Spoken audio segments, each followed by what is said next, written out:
worked best. Should you ramp it slowly, start from the beta and work your way down and then start this or what? And eventually we came up with what worked best. And Bob then took that.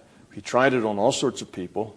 That was the idea. People off the street needed to be able to come to an altered state that took the ordinary person 10 years to learn how to do through meditation, and he wanted to be able to just stimulate that. Well, it worked. People would come in there and they would have these experiences. They would go out of body. Some of them would just fall asleep. Mm-hmm. They would be well rested, walk in his lab, put on headphones, and clunk, they were gone. Right. And those were people who really needed sleep. Well, I don't think they needed sleep. I think they really could not process what was going on. Yeah. They got into the larger reality, and it just didn't process for them, so they shut it off. Yeah. So they just went to sleep and lost consciousness. They weren't tired because as soon as the tape went over, they'd be awake just like that. If they were asleep, they would have continued to sleep. They were just basically blanking out the experience because they didn't, they weren't successful at dealing with it. But what were you and Dennis doing with it? Well, now what Dennis and I were doing with it is from then on, these binaural beats were added to all the tapes that Bob made, all the sounds that he made. He had his generator, guy who designed the electronics that made his sounds. He put those in it, so that became part of our instrumentation and of the sounds that we were listening. So Dennis and I would come out and we make our own tapes. The things that we liked weren't necessarily the same things that were best for everybody. That was more at a common level. After a while, you don't need the same hand holding. We didn't need the ramp down. That just was a waste of time. You just go right to it. So we didn't necessarily like the same frequencies that were good for us, but not necessarily good for a new person just off the street. So we would play with our own and do that. And we played with different volumes and different intensities and different wave patterns. We did sinusoids, triangle waves, all kinds of things. We continued to do research on it. And meanwhile, it was probably, I think it was 3 times a week, like Monday, Wednesdays, and Fridays, we'd go out to Bob's. Bob would put us in the booths. These were isolation booths. And then he would lead us through the out-of-body thing. And after a while, we didn't need much leading. We'd just go. And then we would report back. He'd have microphones were suspended above our mouths, and we were on water beds in isolation chambers that were acoustically isolated. They were electromagnetically isolated. They had metal walls that were grounded. And we were in these chambers, and he had 3 of them in a row. I'd take the first one. Dennis took the last one, so it was an empty one between us. So he would do that, and then we would go out of body, and he would maybe give us a goal, what it is we should do. Contact someone. And he may have some questions he wanted to ask. And sometimes the questions were, how do we do this better? What frequencies are best? Trying to polish our own techniques. Sometimes we would just have questions of our own and we would report back. But always we were in contact. We would go out of body, we'd interact with non-physical beings, and then we would tell Bob what we saw, what we said, what was going on. You and Dennis you guys would hook up together? We would, wherever you traveled together? We did travel together sometimes, yes. And myself and Nancy Lee did that too. But that was different. This was like 2 of us would be there. He would give us the same instructions, but we would interact singly, individually. Okay. We were totally individuals. Yeah. He was getting 2 different viewpoints on it.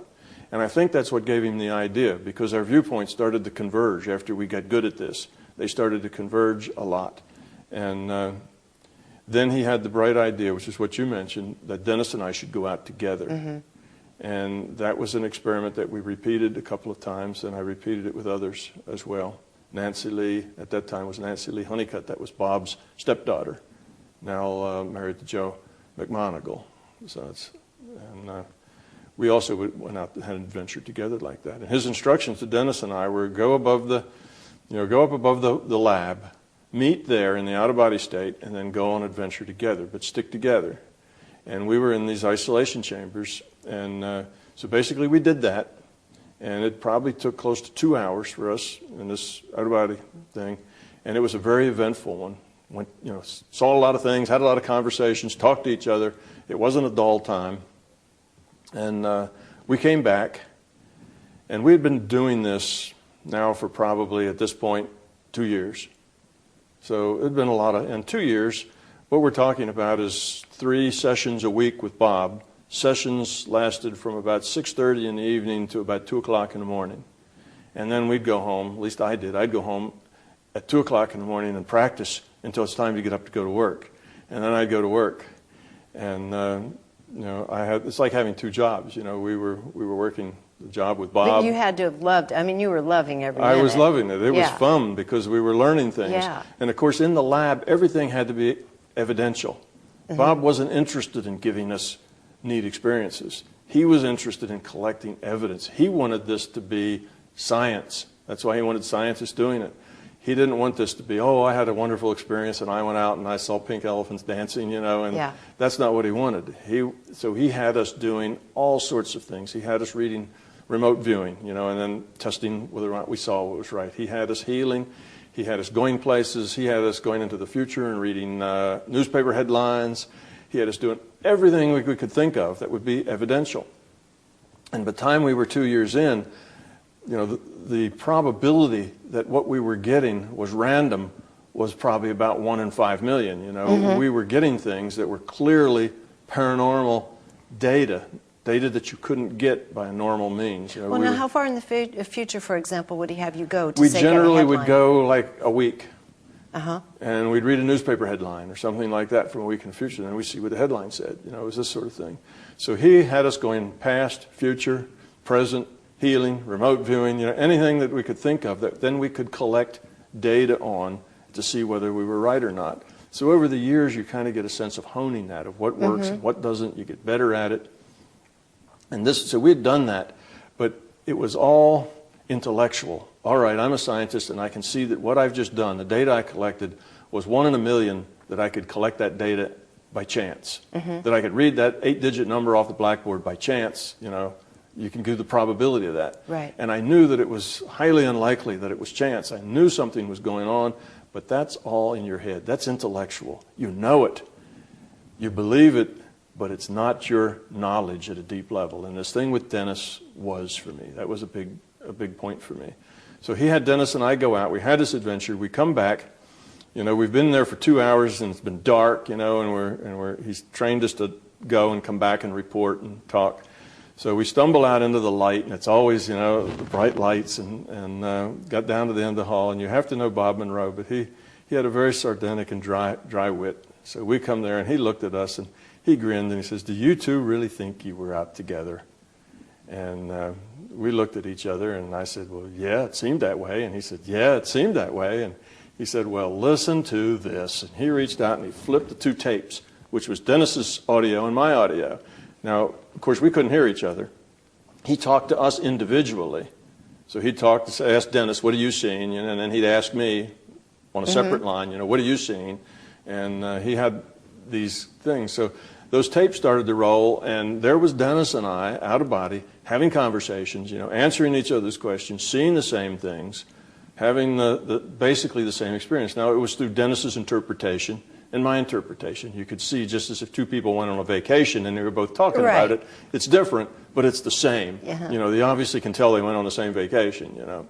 That's the way this was. And that hit me like a ton of bricks. That hit me not at the intellectual level, but deeper. And the reason it hit me that way is because, to me, that meant that what I was getting was objective. You see, if it's just mine, I could imagine that there was something weird going on that I was able to pick up this data paranormally.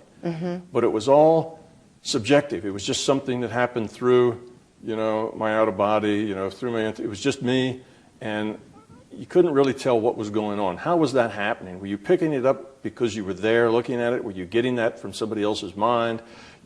What was the mechanism? Was it really objective? This had to be objective. How else could Dennis and I be talking about the same thing unless we saw the same thing? So it was kind of a validation you really needed at that time. Validation I needed. And at that point, like I've told others, I probably walked around for 2 weeks in a bit of a daze, and my God, this is real, this is real. And that was a big turning point. Now, after that, I didn't need to ask the question whether it was real anymore. I knew that it was real. It was objective. I was having those experiences. Okay, now I had context for the fact that we were doing 1 in a million data collection that was paranormal. I really had a sense of it being real. Now, I'm a physicist, so what I do for, my career is understanding how things work. That's what physics does. How does the world work? What's the reality model?